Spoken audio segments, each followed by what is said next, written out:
گئی ہے وہ اخلاص ہے. تو ہم میں سے کون وہ شخص ہے جس کو جو توفیق کا سوال کرتا ہے اور ان ریٹرن اللہ کو اخلاص والے اعمال دیتا ہے. سو بہترین چیز آسمان سے توفیق آتی ہے اور اس کے رزلٹ میں، اور توفیق کس کے لیے آتی ہے؟ جو پہلے ہی اخلاص آسمان کی طرف بھیج رہا ہوتا ہے، اللہ رب العالمین کی طرف. So let me share some of the brief examples with you on proactivity.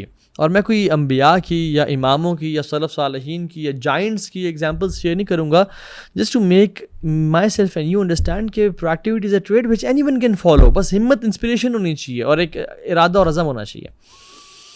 عبداللہ بن احمد بن حنبل، امام احمد بن حنبل رحمہ اللہ کے بیٹے ہیں، انہوں نے اپنے باپ سے پوچھا کہ آپ اکثر ایک بندے کا نام ذکر کرتے اپنی دعا میں، ابو الحیثم کا، کیوں؟ کون ہے وہ شخص؟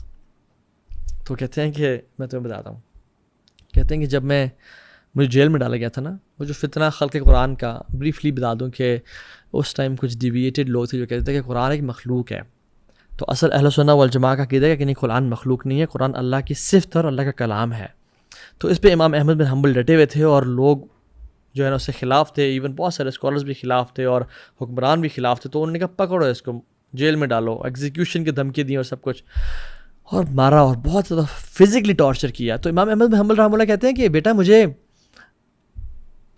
قتل ہونے کا یا شہید ہونے کا ڈر نہیں تھا، وہ تو اللہ سے ملاقات ہے، اور نہ ہی مجھے ڈر تھا کہ مجھے جیل میں بند کر دیں گے، کیونکہ میں نے تو بیسکلی اللہ کی عبادت کرنی تھی اور قرآن پڑھنا تھا، چاہے جیل میں پڑھوں یا گھر میں پڑھوں، مجھے کوئی ٹینشن نہیں تھی.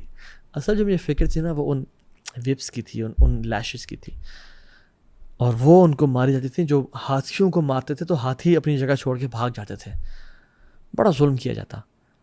تو کہتے ہیں کہ مجھے وہ بلاتے اور لے جاتے. تو کہتے ہیں ایک دن میں بالکل ٹوٹ سا رہا تھا، اور مجھے کہا کہ آؤ جی آج تمہارا دوبارہ ٹائم آ گیا کہ تمہیں ہم فزیکلی ٹارچر کریں اور ماریں. تو کہتے ہیں کہ جب مجھے لے جانے لگے تو ایک شخص کہا کہ مجھے آپ جانتے ہیں اب میں کون ہوں؟ تو اس نے کہا